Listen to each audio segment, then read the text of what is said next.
It was the 6th summer after I spawned that I went to my first Aggie's Day ceremony. You know, Aggie, the dry-sider who saved the world from cracking in two. We don't go on land until we're 6 years old. It's all swimming, wafting around. Standing up is hard at first, the weight distribution. Anyway, I went up dry side for the ceremony, and that was where I first met Sam. It was so loud and hot out there, all that shell blowing. I was bored, and my body felt dry and heavy. I was too young, really. There were souvenir stalls selling bracelets with little stones of polished lava. I wanted one so bad I would not shut up about it. Sam saw I was fed up. They took me up the beach, away to the dunes, and Sam gave me a little polished stone of my own to play with. Had a heart of gold, they did. It wasn't until years later that I found out it was a tiny replica of the one Aggie died on. We became good friends. Sam helped a lot. They were always on my side. My pod, we were quite traditional, didn't like us working with the dry-siders, but Sam talked me into going for the job as a diver on the new harbour. If it wasn't for them, I don't think I'd have tried. That stone was my lucky charm. I took it with me when I went for the interview, and I took it down with me when I went on my first dive. I had a pocket made specially in my tool belt. Sam took me under their fin, invited me out to the Camel, and let me stay with them and Blythe on the ferry if it was a late one. And there were plenty of late ones. Karaoke nights are still my favorites. Every time I feel that lucky stone in my pocket, I think of Sam.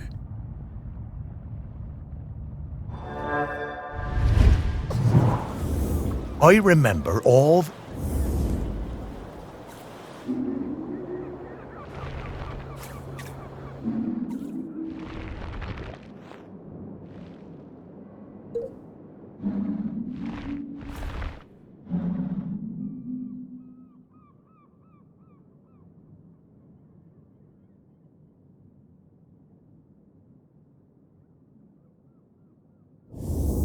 Oh, magic stones? I knew humans were super...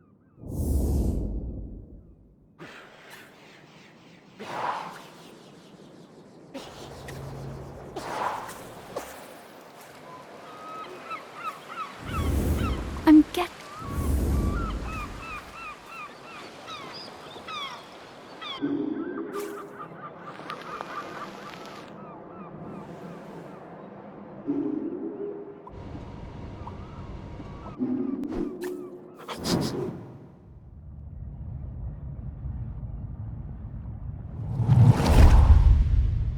I first met Sam when I sailed the new ferry, the Queen of the Isles, into harbor.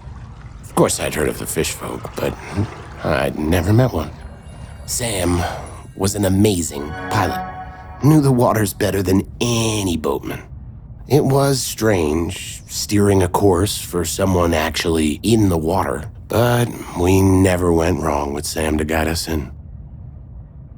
Next time I was in Chelmerston, we went for a drink at the Camel. I'm more into bats than beer, but Sam was intriguing, and the atmosphere in there was great, like a warm nest. Great band, too. Awesome sousaphone player. I think we got on because we were both a little bit on the outside of things.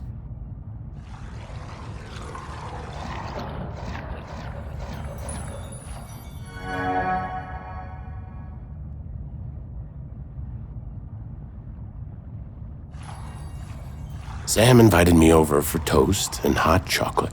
Honestly, hot chocolate doesn't do it for me. But the toast, that multi-seed bread. Sam made the best toast. I told Sam that next to a good cuttlefish bone, that it was my favorite snack. I stayed over. In the morning, we went for a walk along the beach. And just as the sun was rising, I took them flying on my back. We went up and looked down over the islands. Sam wasn't scared at all. They said it was like swimming through the air. It was on the next trip to Shelmerston. We just sighted land when Sam's head popped out of the water right beside my berth and passed me a fresh cuttlefish bone, carved especially for me. When we moved in together, it was the best day of my whole life. I put that cuttlefish bone on my bedside table within big reach. I still look at it every day, every single day.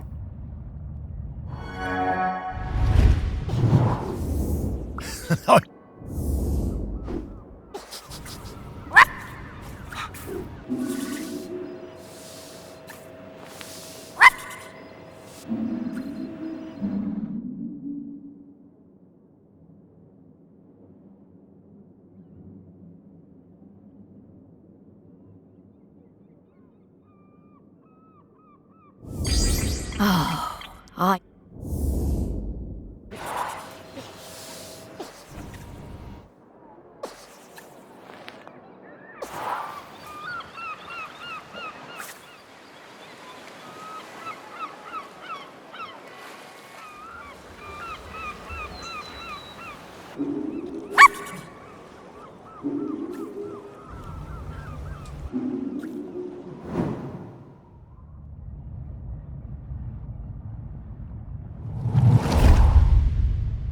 When I was a kid, I hated the annual Morlow Cull. I was kept away and found excuses not to be there. Then, aged 10, my dad marched me down to the beach with other men and put a knife in my hand. It was the worst day of my life.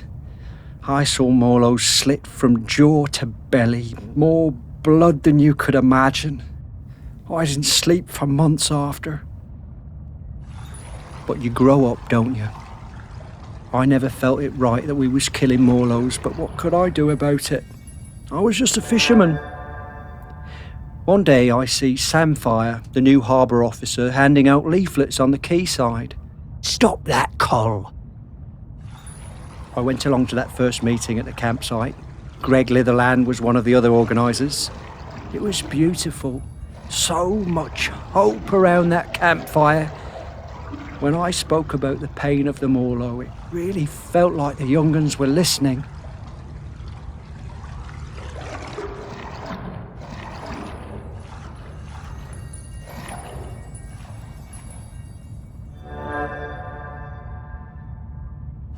Me, Sam and Greg held regular events to raise funds for badges and patches.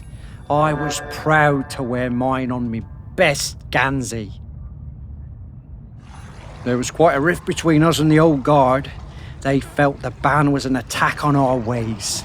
Sam and me took a load of the fishermen out for a beer, and Sam made them listen. They really respected Sam. We got most of them on our side that way. By 87, we finally felt like we had enough support to push for change. So the week before the Morlow showed up, we organised a mass dying on the beach. There were loads of us lying down on that sand, islanders, fishermen, fish folk all together. And the press showed up, and the mainland TV, and for the first time in 500 years, we stopped that cull.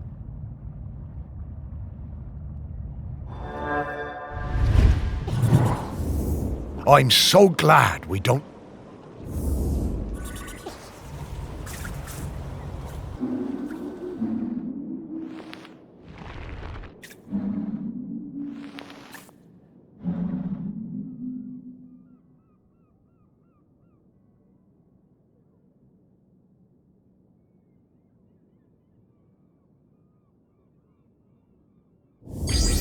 Oh.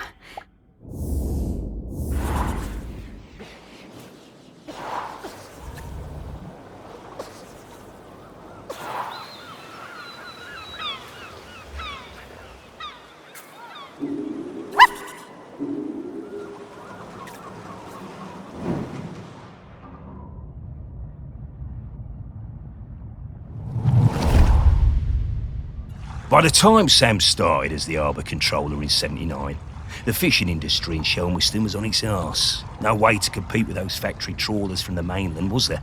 Couldn't moor those things anywhere near the island, even if we had them. Of course we were all smuggling, stands to reason, done it? There was no money. All those old fishing sheds on the quay, the ones the tourists like, were falling down. Old place looked, pardon me, like a tip. There was a lot of trouble at first.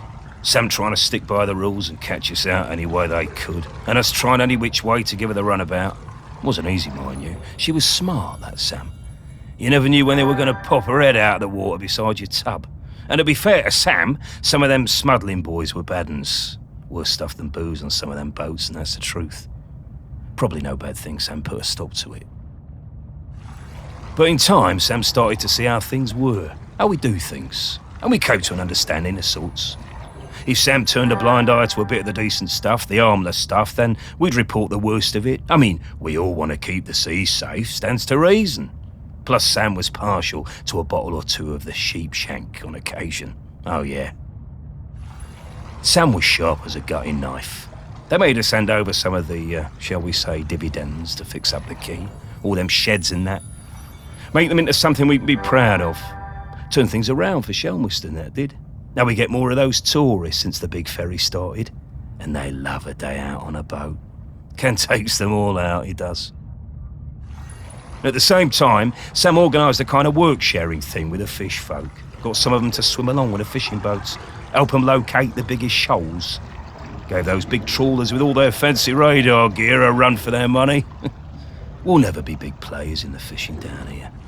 But thanks to Sam, we hold our own. Bless 'em.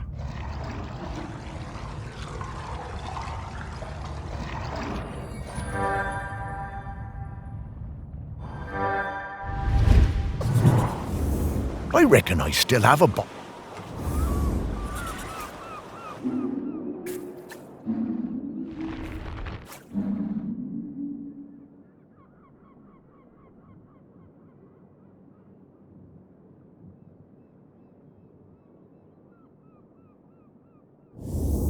Ah, a different kind of spirit to the ones we've been looking for.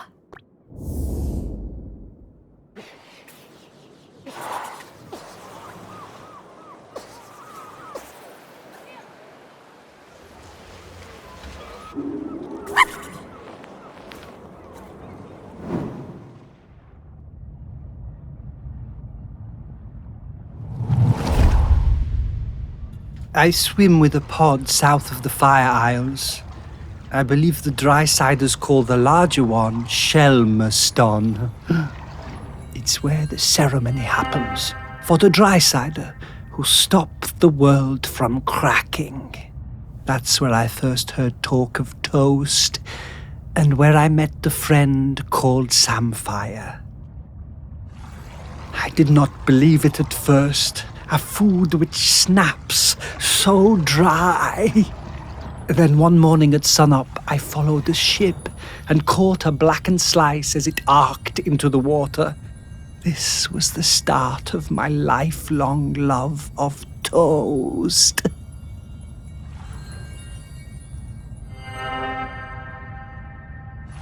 I saw Samfire on the dry side and came up out of the sea to ask them for toast. They asked me to put on some pants, but I refused to denigrate myself with dry-side fabric. No matter, I had brought some shiny coins with me that I found on the seabed and secreted in my swimming folds. Sam took me to their parents' toast shack, but they refused to serve me without clothes. They also told me that my shiny coins were unsuitable, too old. So Sam lent me some trousers, and I swept the toast shack in return for crispy slices. Sam taught me some of the ways of the dry-siders, but to be honest, I'm only interested in the toast. I never wanted to eat anything else. Sam understood this.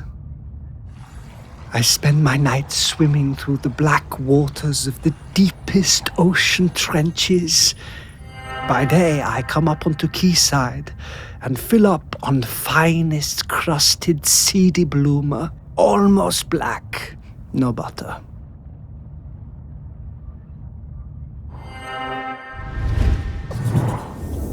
Oh, I could really go for...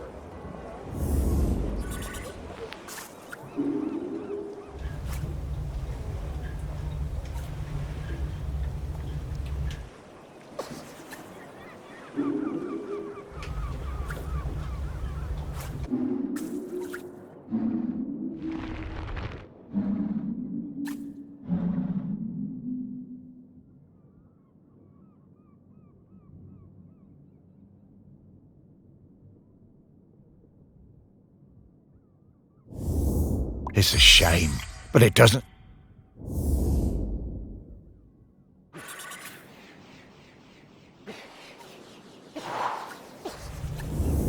Oof.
Ahoy there, Samphire! Morris and Sparky! Well, we... No. Oh, my... Yeah. No, No, we'll talk... I think I...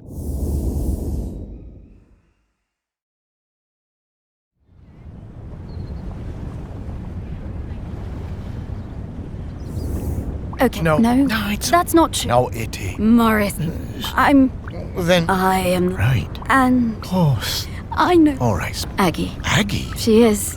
Back to your